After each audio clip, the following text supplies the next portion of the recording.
All right, last time I talked about what makes real estate a profitable investment or not, and I suggested focusing on the rental price ratio and the real interest rate. This time I want to talk about two ways of investing in real estate. One I call personal ownership, that's where you own your own home. And the other is investment in property, and what I mean by that is that you invest in property where you don't live. You could be a landlord, you could invest in some kind of limited partnership or real estate investment trust. You could build apartment buildings, but you invest in some kind of, and I think I'll focus on residential property. And I want to give and ultimately I'm going to talk about what policies, how public policy affects that choice. But I want to give an analogy between investing in your own business versus investing in the stock market. So some of the advantages of investing in your own business are you have some kind of personal control.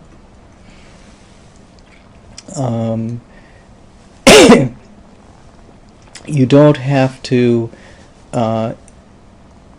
negotiate with other owners, so and that maybe goes back to the control. So you get the no other owners to worry about. Some of the disadvantages. Some of the advantages of investing in the stock market is you have diversification. You don't have all your eggs in one basket. You can have you have professional management. Maybe you're just not cut out to manage your own business, so you have professional management. And so those would be some of the advantages of investing in business in the stock market versus your own business. And really, it's quite similar with home ownership. You have you get control. So with home ownership, you get control over the property.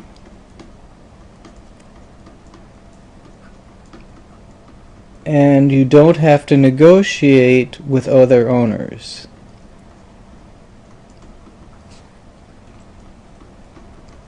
So what do I mean by negotiating with other owners? Well, for example, if you have an apartment and let's say you would like to improve, or you could be renting a house. Don't just think of it as an apartment, but think of renting a house, and you want to upgrade the kitchen.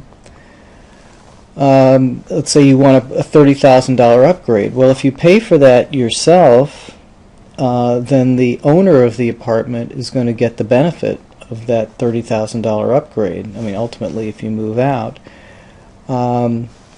Whereas, if you ask the owner to make a $30,000 upgrade, they're going to say, well, that kind of benefits you, and how much more rent are you willing to pay? And more importantly, if you move out, will the next person be willing to pay enough extra in rent to pay me back for this $30,000 kitchen upgrade? So there's a lot of negotiation with owners over that, whereas if you just own the house outright, it's your decision. Do you invest in that $30,000 upgrade or not? It's up to you. So you have control over the property, and you don't have to negotiate with other owners about things like upgrades, maintenance, and so on. On the other hand, if you were to invest in residential real estate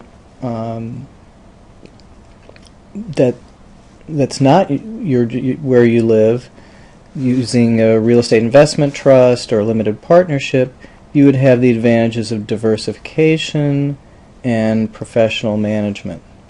So those are the so it's really a very similar kind of decision, and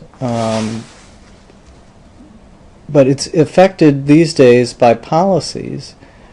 Now, so what are some of the policies that favor going with the direct ownership route versus the diversified investment route? What you'll hear a lot about is the mortgage interest deduction. That is, you can deduct mortgage interest from your taxes. But I'm going to put a question mark beside that, because in fact the investors in real estate also can deduct mortgage interest rate. So I'm not sure that makes such a difference. Perhaps a more viable difference is the capital gains exemption. Most sales of homes by individual homeowners are exempt from capital gains tax, and but a sort of professional, apartment building, if you invest through a limited partnership or so on, you will pay capital gains tax. So I would say that's a big deal. There might be various mortgage subsidies, things like FHA and so on, which are really not. So if FHA is Federal Housing Administration, they're really not available to people, typically to partnerships investing in real estate, in multifamily real estate. Although Freddie Mac and Fannie Mae did have multifamily loan programs. So it could be that the main difference is just this capital gains exemption.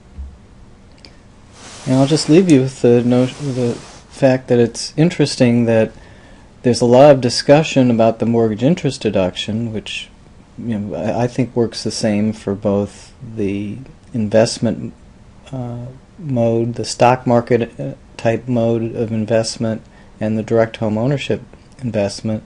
And there's not much discussion of the capital gains exemption, which is the cause of the difference.